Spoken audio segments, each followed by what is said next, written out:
All right, folks. Welcome to my final installment on the seven continents, not including Antarctica. Um, so we are on Asia. And for me, it's best to think of Asia in different groups. So we have Russia, which is the big country. We have the Middle East. We have the Southeast region, Southeast Asia, South, Southern Asia, and then Eastern Asia would be Japan, Korea, those like. You also have the stands over here, the different countries that end in stand. Um, Obviously, because it's so huge, Asia does come up often on the elementary ed Praxis. Obviously, we touch the Indian Ocean, we touch Africa, we touch Europe, we have the Pacific Ocean, the Arctic Ocean.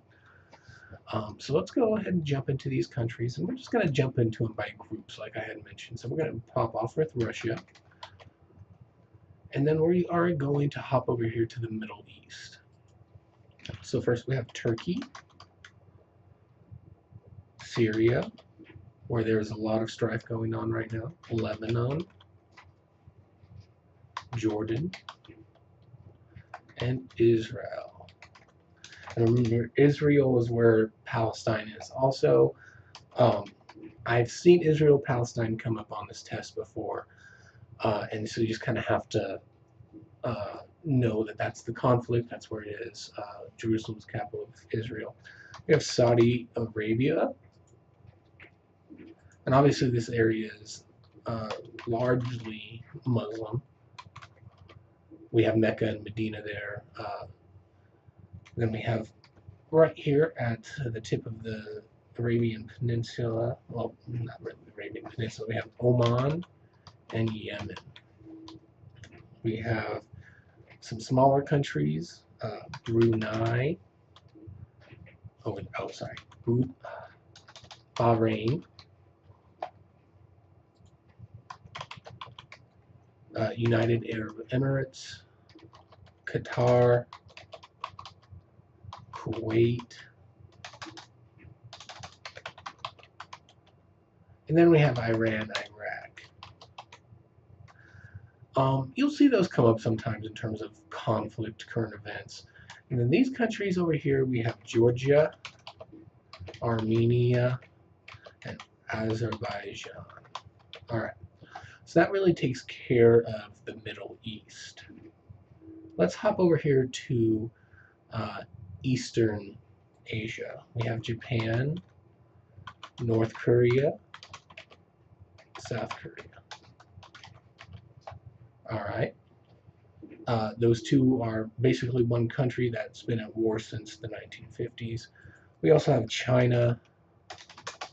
A lot can come up with China. Up here we have Mongolia. That's more Central Asia than anything. We also have over here Taiwan, Hong Kong.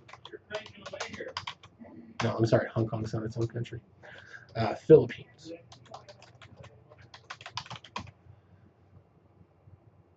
All right, let's conquer Southeast Asia. So we've got Vietnam, bordering Cambodia,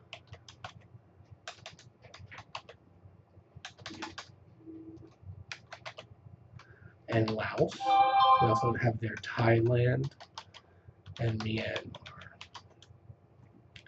Over here, this is the most important country. If I had to tell you about one country to kind of think about, it's this country. It's called Indonesia. They love on this test to mess you up with questions about religion and Islam. Indonesia has the largest amount of citizens who are Islamic per capita, so they're the largest Islamic nation in the world. We have Malaysia, and there's a couple of other countries over here. Let's see, let's hit Southern Asia. We have Maldives, that country of islands right here, Sri Lanka, India, Nepal, And on the border of India and Nepal is the best mountain range to know, Himalayas, where we have Mount Everest. We also have Bangladesh, which I can never spell.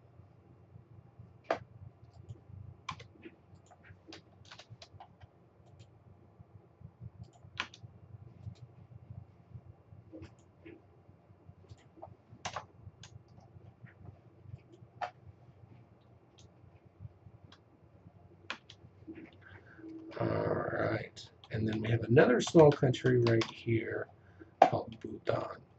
Alright, so we just have the stands left. And really, you don't have to worry about these ones right here. You just have to worry about Pakistan, Afghanistan, because they will ask you about that. Pakistan, we start bordering the Indian Ocean. And then we just work our way up. Afghanistan, Tajikistan, Turkmenistan, Kyrgyzstan,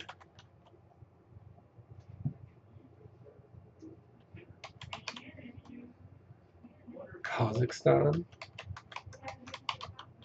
and Uzbekistan. Now I'm missing a few countries over here. Not really important. Let's see what I'm missing. Palestine is a country over Timor-Leste and Singapore. Okay, don't worry about those. Countries you need to know, Russia, Siberia area, northernmost country. It's also the country that is closest to the United States, actually. It's something like 70 miles away from Alaska. Religions. All right, so over here we have Islam predominantly. All right, in the stands in Mideast, this is predominantly Muslim. Doesn't mean other religions aren't there. It just means that those are the predominant ones. In Southern Asia, we have typically Hinduism. And not to be politically incorrect, but if you need to reference it, think Indiana Jones and the Temple of Doom. So in Hinduism, we have over in China, Japan, Buddhism, Shintoism, Confucianism. Let's see, what else? And then I had already mentioned that we have Islam over here in Indonesia. And then it's spread out, Islam, Buddhism, Confucianism in Southeast Asia. Major mountain ranges to know. I talked with you about the Ural Mountains during the European continent video. The Himalayas are really the only one you're going to need to know. We do have the Gobi Desert in China, the Arabian Desert, major rivers, Euphrates and Tigris coming out of Iraq, and then mentioning cyclones. So there are actually two cyclone seasons, a wet cyclone and a dry cyclone that affect India. So really that's the geography of Asia that you really need to be concerned with. Now you might get questions on South China Sea or something like that, but that's going to be really hard to anticipate those questions. So more than anything, when it comes to studying Asia, I want you to focus on familiarizing yourself with the countries and their locations, because when it comes up without a map, at least then you can think, okay, this country is next to this country, and you can start to affiliate that with everything else kind of in your mind, right? Kind of the concept of accessing prior knowledge. It's in there somewhere. We just need to be able to identify it. Okay.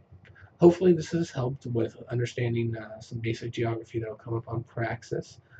We're going to hop over into some key other elements of geography in my next series.